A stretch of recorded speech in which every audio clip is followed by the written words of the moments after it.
किसी ने बहुत प्यारी बात कही है, फूल में भी कीड़े पाए जाते हैं पर पत्थर में भी हीरे पाए जाते हैं। फूल में भी कीड़े पाए जाते हैं और पत्थर में भी हीरे पाए जाते हैं। जो चलते हैं बुराई को छोड़कर अच्छाई के रास्ते पर, वही नर एक दिन नारायण कहलाए जाते हैं। वही नर एक दिन नारायण कहलाए जाते हैं। जैसे फूलों का सार इत्र होता है, जैसे फूलों का सार इत्र होता है, वैसे ही अगर कोई मुझसे पूछे कि जीवन का सार क्या होता है, तो मैं एक शब्द में कहूँगा कि फूलों का सार इत्र होता है, पर जीवन का सार तो सच्चरित्र होता है। जीवन का सार सच्चरित्र हुआ करता है। हमारे बड़े बुजुर्गों ने बहुत प्यारी कहावत कभी कही थी कि अगर धन चला जाता है तो कुछ जाता है, स्वास्थ्य चला जाए तो कुछ जाता है, ज्ञान चला जाए तो बहुत कुछ जाता है, पर अगर जीवन के हाथ से चरित्र चला जाए तो सब कुछ चला जाया करता है। लेकिन आज हमने जितना महत्व हम चरित्र को देते हैं, उससे ज़्यादा महत्व हम स्वास्थ्य को देते हैं। पर हकीकत यह है कि स्वास्थ्य से भी ज़्यादा हम महत्व धन को देते हैं। हमने ये कहावत उल्टी कर दी है। कितनी गजब की बात है, पहले हम धन कमाने के लिए अपने स्वास्थ्य को भी दांव पर लगा देते हैं। धन कमाने के लिए स्वास्थ्य को दांव पर लगा देते हैं और फिर स्वास्थ्य को पाने के लिए वापस धन को दांव पर लगाते हैं और परिणाम वहीं के वहीं पहुंच जाया करते हैं। तो आज मैं आपसे ये निवेदन करना चाहूँगा कि हमें अपने जीवन में स्वास्थ्य को भी महत्व देना चाहिए, अपने जीवन में धन को भी महत्व देना चाहिए, पर उससे ज़्यादा अपने चरित्र को महत्व देना चाहिए। क्योंकि याद रखना, मण भर भाषण की बजाय, मण भर भाषण की बजाय तो कण भर का चरित्र बहुत ज़्यादा अच्छा हुआ करता है, कण भर का आचरण ज़्यादा अच्छा हुआ करता है। तो हमें अपने जीवन में सच्चरित्र के प्रति हमेशा सजग और सावधान रहना चाहिए। क्योंकि भगवान श्री ने कहा है, ज्ञान क्रियाभ्याम मोक्ष मार्ग, ज्ञान क्रियाभ्याम मोक्ष मार्ग, यानी कि जब जीवन में ज्ञान के साथ साथ क्रिया यानी सच्चरित्र जुड़ता है, तभी इंसान के जीवन में मुक्ति के रास्ते खुला करते हैं। तो हमें अपने जीवन में ज्ञान के साथ साथ सच्चरित्र को भी महत्व जरूर देना चाहिए। जैसे एक जंगल में आग लग गई है, एक जंगल में आग लग गई है, बहुत भयंकर आग है, उसमें एक लूला व्यक्ति भी है और एक अंधा व्यक्ति भी है। एक लूला भी है और एक अंधा भी है। आप बताइए, क्या लूला आग को पार कर सकता है? लूला आग को पार नहीं कर सकता और अंधा, अंधा भी आग को पार नहीं कर सकता। पर दोनों मिल जाए तो, दोनों मिल जाए तो अंधा व्यक्ति अगर अपने कंधे के ऊपर लंगड़े व्यक्ति को बिठा दे तो लंगड़े की आंखें काम आ जाएगी और अंधे के पांव काम आ जाएंगे और दोनों यात्रा और अपना फासला पार करने में सफल हो जाएंगे, आग के जंगल को भी पार करने में सफल हो जाएंगे। तो अगर जीवन में केवल ज्ञानी व्यक्ति लंगड़ा होता है और केवल क्रियावान व्यक्ति अंधा होता है, जब दोनों का संयोग बनता है तभी जीवन का रास्ता पार हो जाता है। तो इसलिए हमें अपने जीवन में ज्ञान के प्रति भी सजग रहना चाहिए, पर उसके साथ साथ चरित्र के प्रति भी सजग रहना चाहिए। क्योंकि भगवान कहते हैं कि चरित्रहीन व्यक्ति का, जैसे अंधे के आगे करोड़ों दीपक जलाएं तो भी बेकार है, अंधे व्यक्ति के आगे करोड़ों दीपक भी जलाएं तो बेकार हो जाया करते हैं, वैसे ही चरित्रहीन व्यक्ति के पास कितना ही ज्ञान हो तो वो भी बेकार हो जाया करता है। तो हमें अपने जीवन में सच्चरित्र के प्रति हमेशा सजग और सावधान बने हुए रहना चाहिए। एक राजा ने बहुत सुंदर प्रतियोगिता का आयोजन किया और प्रतियोगिता में अपने राज्य के सारे लोगों को आमंत्रित किया। सैकड़ों लोग प्रतियोगिता में भाग लेने के लिए आए और प्रतियोगिता ये थी कि राजा ने सबको अपनी ओर से बीज बांटे,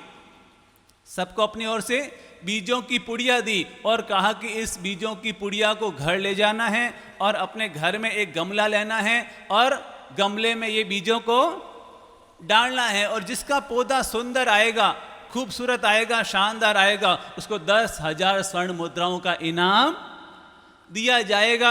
जैसे ये घोषणा हुई तो हजारों लोग राज दरबार में पहुंचे और राजा ने अपने सेवकों के द्वारा सबको बीजों की पुड़ियाएं बंटवा दी और हजारों लोग पुड़ियाएं लेकर के गए और अपने घर में अपने अपने गमलों में उन्होंने बीजों को डाल दिया। और बीजों को डालने के बाद क्या घोषणा हुई थी कि जिसका सबसे सुंदर पौधा होगा, जिसका सबसे शानदार आंखों को छूने वाला, दिल को छूने वाला पौधा जिसके लगेगा उसको 10,000 स्वर्ण मुद्राएं इनाम में दी जाएगी। और 1 महीने की मोहलत दी गई, 1 महीने की मोहलत दी गई। सब घर में गए और बीजों को पौधे में डाल दिया, गमले में डाल दिया और रोज उसको पानी देने लगे, धूप की सिंचाई करने लगे, खाद देने लगे। और कहते हैं कि धीरे धीरे धीरे सबके पौधे निकल करके आने लगे, शानदार पौधे, सुंदर पौधे। और सबने अपने अपनी ओर से प्रयास और पुरुषार्थ किया कि मेरा पौधा सबसे सुंदर होना चाहिए ताकि मुझे 10,000 स्वर्ण मुद्राओं का इनाम मिल जाए। और कहते हैं जब 1 महीने की मोहलत पूरी हो गई तो सभी लोग अपने अपने गमले को लेकर के राज दरबार की ओर रवाना हो गए। उन्हीं में से एक किसान ऐसा भी था जिसने बीज अपने गमले में बोए थे, लेकिन उसके तो कोई पौधा ही नहीं निकला, उसके कोई पौधा नहीं निकला। उसका चेहरा बड़ा उतरा हुआ था, बड़ा उदास था कि पता नहीं मुझे कैसे बीज मिले। मैंने बीज बोए, पानी भी दिया, खाद भी दिया, धूप में भी रखा, अच्छी हवा भी दी, लेकिन मेरा तो पौधा निकला ही नहीं। वो बड़ा उदास था, बड़ा निराश था कि काश अगर मेरा पौधा सुंदर निकलता तो मुझे भी हो सकता था 10,000 स्वर्ण मुद्राओं का इनाम मिल जाए। तो वो अपने सिर पर हाथ रख करके अपने घर में ही बैठा था। तो जब माँ ने उसे देखा तो माँ ने कहा, बेटा क्या हुआ, इतना उदास क्यों है, इतना परेशान क्यों है? तो उसने सारी बात बताई। तो माँ ने कहा कि देखो, तेरा काम था बीजों को बोना, तेरा काम था बीजों को बोना, पानी डालना, खाद डालना। तूने ईमानदारी से अपना काम किया, तूने ईमानदारी से अपना काम किया। पौधा आया कि नहीं आया ये तेरे हाथ में नहीं है, ये परमात्मा और प्रकृति के हाथ में है। तो तू तो जैसा तेरा पौधा है, जैसा तेरा गमला है, तू उसको ही लेकर के रवाना हो जा। राजा को दिखा देना कि भाई मेरे तो ये स्थिति है, तो जो है जैसा है वो राजा के सामने पेश कर देना। माँ ने उसको मोटिवेट किया। तो किसान ने भी मन से कि चलो ठीक है, माँ कह रही है तो मैं भी चला जाता हूँ। वो भी राज दरबार में पहुँच गया और राजा के सामने हजारों पौधे रखे हुए थे, हजारों पौधे रखे हुए थे। और राजा ने सबका निरीक्षण किया। निरीक्षण करते करते करते करते देखा कि सबके पौधे शानदार है, सुंदर है, नैना भी राम है। और सबका परीक्षण करते करते लास्ट में उसने वो भी गमला भी देखा जिसमें कोई पौधा उगा हुआ नहीं था। और कहते हैं कि राजा ने उस किसान को बुलाया जिसके गमला तो था लेकिन पौधा उगा हुआ नहीं था। उसको आगे बुलाया और कहा कि भाई क्या बात है, इन सब लोगों के इतने सुंदर सुंदर पौधे आए हुए हैं और तेरे तो कुछ भी नहीं, क्या तूने बीजों को नहीं बोया था? तो उस किसान ने कहा कि हाँ राजन, जैसे ही मुझे यहाँ पर बीजों की पुड़िया मिली तो मैं अपने घर पर गया और उनको अंदर बो दिया। मैंने खाद भी डाली, पानी भी डाला, लेकिन पता नहीं क्या हुआ, उसके अंदर कोई निकल कर ही नहीं आया। लेकिन राजा ने उसको अपने पास बुलाया, उसकी पीठ थपथपाई, उसकी पीठ थपथपाई और उसको पहला पुरस्कार दिया। उसकी पीठ थपथपाई और उसको पहला पुरस्कार दिया। तो सब लोग आश्चर्यचकित रह गए कि भाई इसके तो कोई पौधा निकल कर ही नहीं आया और राजा इसको पहला पुरस्कार दे रहा है, 10,000 स्वर्ण मुद्राएं दे रहे हैं। तब राजा ने बहुत प्यारी बात कही कि मेरे प्यारे भाइयों बहनों, जीवन में सदा याद रखना कि इस दुनिया में हर चीज का विकल्प होता है पर ईमानदारी का कोई विकल्प नहीं होता है। इस दुनिया में हर चीज का विकल्प होता है पर ईमानदारी का कोई विकल्प नहीं होता है। दरअसल हकीकत यह है कि मैंने जो बीज आप सब लोगों को बांटे थे वो वास्तव में मरे हुए बीज थे। मैंने जो आप सब लोगों को बीज बांटे थे, बीजों की पुड़ियां बांटी थी, वो मरे हुए बीज थे और उसमें से कोई पौधा निकलने की संभावना ही नहीं थी। पर लोगों ने क्या किया, बीज डाले लेकिन कोई पौधा नहीं निकला। तो उनको लगा कि जरूर बीजों में कोई न कोई गड़बड़ है। तो उन्होंने अपनी ओर से अपने घर वाले बीज पौधे में डाल दिए और गमले में डाल दिए। तो उनके पौधे तो निकल करके आ गए, लेकिन वो राजा द्वारा दिए हुए बीज नहीं थे। तो लोगों ने चाल ये खेली कि राजा के बीज तो हटा दिए और अपने बीज डाल दिए। तो पौधे तो सुंदर आ गए लेकिन साथ में बेईमानी भी आ गई। तो राजा ने कहा कि याद रखना, इसने अपनी ईमानदारी पर ये अडिग रहा, भले ही इसके गमले में पौधा नहीं निकला लेकिन इसने कोई बेईमानी नहीं कि जैसा था वैसा ही मेरे सामने ये लेकर के आ गया और उसको 10,000 स्वर्ण मुद्राएं देते हुए कहा कि याद रखना, इस दुनिया में बेईमानी एक दिन हार जाती है और ईमानदारी जीत जाया करती है। बेईमानी हार जाती है और ईमानदारी जीत जाया करती है। तो हमें अपने प्यारे भाइयों बहनों अपने जीवन में इस बात का बोध रखना चाहिए। हम परमात्मा के मार्ग पर चल रहे हैं, धर्म के मार्ग पर चल रहे हैं, अध्यात्म के मार्ग पर चल रहे हैं, तो हमारा ये संकल्प होना चाहिए कि हम ईमानदारी से अपने आप को डिगाएंगे नहीं, हमेशा ईमानदारी के रास्ते पर चलेंगे, कहीं बेईमानी का रास्ता नहीं स्वीकार करेंगे। क्योंकि हो सकता है बेईमानी के रास्ते पर चलकर इंसान को जल्दी सफलता मिल जाए, लेकिन वो सफलता ज़्यादा टिकने वाली नहीं होती है। इसीलिए तो कहते हैं कि चोरी का धन एक दिन मोहरी में चला जाया करता है। जो लोग गलत रास्ते से धन कमाया करते हैं, उनके धन भी वापस गलत रास्ते से निकल जाया करते हैं। तो अपने जीवन में हमेशा हमें अपनी ईमानदारी के प्रति सजग रहना चाहिए। भारत के लोग बहुत ईमानदार हैं, भारत के लोग बहुत ईमानदार हैं, लेकिन अगर हम अपने आप से पूछेंगे तो हमें पता चलेगा भारत के लोग बहुत ईमानदार हैं, पर तभी तक है जब तक बेईमानी का मौका नहीं मिलता है।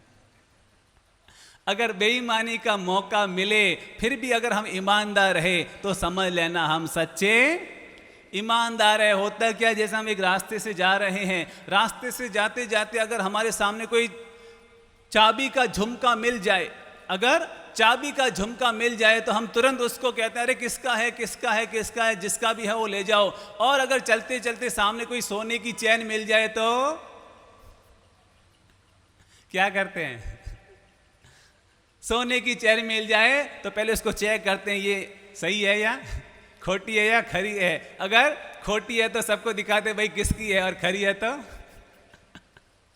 तो प्लीज अपने आप से सवाल कीजिए कि क्या मैं वास्तव में ईमानदार हूं, क्या मैं वास्तव में ईमानदारी के रास्ते पर चलता हूं। तो प्लीज अपने आप को हमें मोटिवेट करने की जरूरत है कि कुछ भी हो जाए लेकिन मैं कभी बेईमानी का पथ नहीं अपनाऊंगा, हमेशा ईमानदारी के पथ पर चलूंगा। याद रखना, आप बेईमानी करके अपनी पत्नी को सोने की चूड़ी तो पहना सकते हैं, आप बेईमानी करके अपनी पत्नी को सोने की चूड़ी या हीरे की अंगूठी तो पहना सकते हैं, लेकिन जिस दिन आपके हाथ में लोहे की हथकड़ी आ गई ना तो फिर आपको बचाने वाला कोई नहीं होगा। जिस दिन आपके हाथ में लोहे की हथकड़ी आ गई तो उसको बचाने वाला कोई नहीं होगा। तो मैं सभी बहनों से निवेदन करूंगा कि अपने पतियों को ये मोटिवेट करें कि मुझे बेईमानी की हीरे की अंगूठी नहीं चाहिए, मुझे तो ईमानदारी की सोने की चैन ही मेरे लिए बहुत है। क्योंकि बेईमानी का आभूषण शरीर पर धारण करने की बजाय तो ईमानदारी की चूड़ी पहनना कहीं ज्यादा अच्छा हुआ करता है। तो अपने जीवन में हमेशा हमें ईमानदारी के रास्ते पर चलना चाहिए और दूसरों को भी उसी रास्ते पर चलने के लिए हमें मोटिवेट जरूर करना चाहिए। कहते हैं कि एक व्यक्ति डॉक्टर को दिखाने के लिए गया, जैसे ही डॉक्टर को दिखाया तो डॉक्टर ने उसको चेकअप किया। चेकअप करने के बाद उसको कहा कि भाई साहब आपको कुछ टेस्टिंग करानी पड़ेगी अर्जेंट। तो उसकी टेस्टिंग की गई और टेस्टिंग करने के बाद कहा कि भाई आपका तो तुरंत हार्ट का ऑपरेशन आपको कराना पड़ेगा, आपका तुरंत हार्ट का ऑपरेशन कराना पड़ेगा क्योंकि आपके हार्ट में छेद हो गए हैं। तो उसने कहा ठीक है, अगर आपको लगता है तो मैं करवा देता हूं। और कहते हैं कि डॉक्टर साहब ने कहा कि ये फॉर्म भर दीजिए और अपनी पूरी जानकारी हमको दे दीजिए। और उस व्यक्ति ने पूरा फॉर्म भरा। फॉर्म भरने के बाद डॉक्टर को दिया, डॉक्टर ने चेक किया। पता नहीं 2 घंटे के बाद उस आदमी को बिठाया गया विश्राम रूम में और 2 घंटे के बाद कहा कि आपको ऑपरेशन कराने की जरूरत नहीं है, आपको ऑपरेशन कराने की जरूरत नहीं है। उनको कुछ दवाइयां लिख करके दी गई और कहा कि आप ये दवाइयां ले लीजिए और आप ठीक हो जाएंगे, स्वस्थ हो जाएंगे। उसने कहा बड़ी आश्चर्य की बात है, ये बड़े आश्चर्य की बात है कि अभी तो 2 घंटे पहले कह रहे थे कि ऑपरेशन कराना पड़ेगा और अब आप कह रहे हैं कि दवाइयों से ही काम हो जाएगा। दरअसल जब उसने फॉर्म भरा ना तो फॉर्म के लास्ट में लिखा नीचे कि आपकी योग्यता क्या है, तो उसने लिखा सीबीआई ऑफिसर। नीचे क्या लिखा हुआ था? CBI officer. तो हॉस्पिटल वालों को लगा कि अरे यार ये तो लेने के देने पड़ जाएंगे। तो इसे कहते हैं बेईमानी का मैनेजमेंट।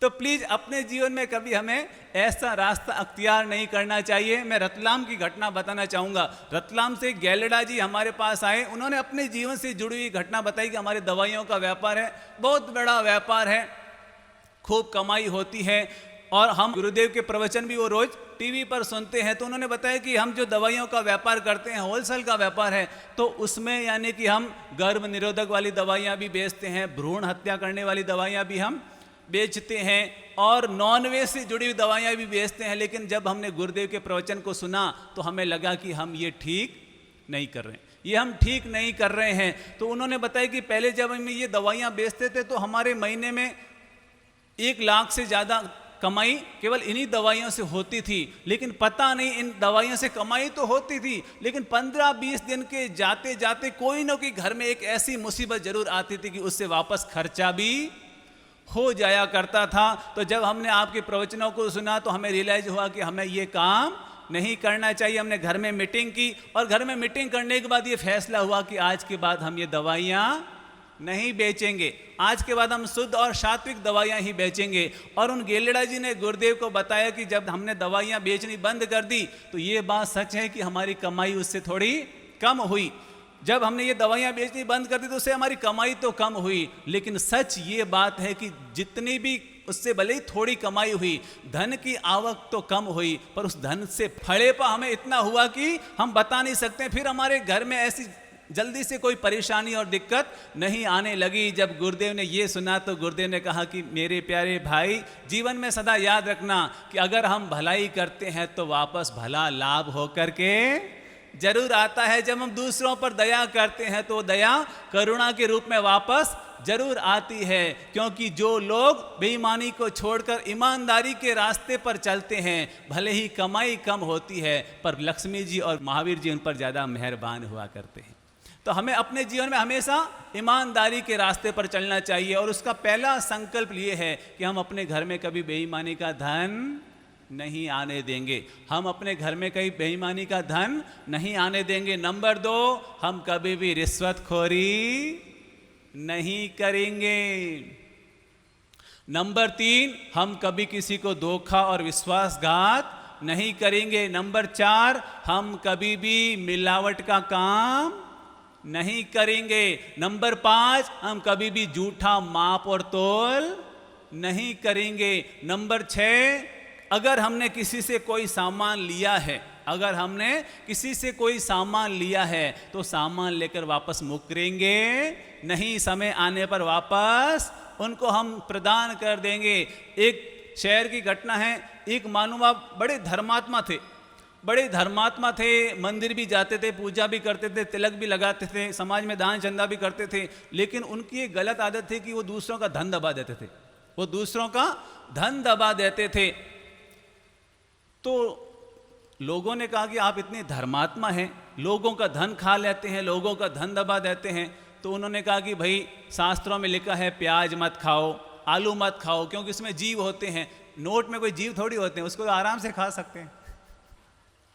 हमारी मानसिकता, हमारी सोच जब इस तरह से नेगेटिव हो जाती है तो भले हम कितना ही धर्म कर्म कर लें, लेकिन हमें वो कभी परिणाम तक नहीं पहुंचा पाती है। तो इसलिए अपने जीवन में जितना जरूरी है कि हम मंदिर जाएं, जितना जरूरी हम पूजा करें, जितना जरूरी हम धर्म आराधना करें, उतना ही जरूरी है कि हम ईमानदारी के पथ पर भी चलते रहें, कभी बेईमानी का रास्ता न अपनाएं। क्योंकि याद रखना, इस दुनिया में भले ही कोई बेईमानी करके जीवन में आगे बढ़ सकता है, लेकिन वो बेईमानी करके कभी भी अपने मन की खुशी तो प्राप्त नहीं कर सकता। मन की संतुष्टि और मन का आनंद, कभी मन का सुकून वो प्राप्त नहीं कर सकता है। इसलिए अपने जीवन में आज हम ये संकल्प लेते हैं। क्या संकल्प लेते हैं? अपने आप को मोटिवेट करते हुए हाथ जोड़िए और अपने आप से वादा कीजिए कि हम अपने जीवन में कभी भी बेईमानी का रास्ता नहीं अपनाएंगे, कभी भी बेईमानी का रास्ता नहीं अपनाएंगे। हमेशा ईमानदारी के रास्ते पर चलने की कोशिश करेंगे, हमेशा ईमानदारी के रास्ते पर चलने की कोशिश करेंगे। क्योंकि याद रखना, केवल बेईमानी का धन मत कमाओ, क्योंकि एक दिन उसको मिट्टी में मिल जाना। बेईमानी का धन मत कमाओ, क्योंकि उसको एक दिन मिट्टी में मिल जाना है। अरे कमाना है तो सच्चरित्र का धन कमाओ, क्योंकि उसी के साथ हमें परमात्मा के पास जाना है, उसी के साथ हमें परमात्मा के पास जाना है।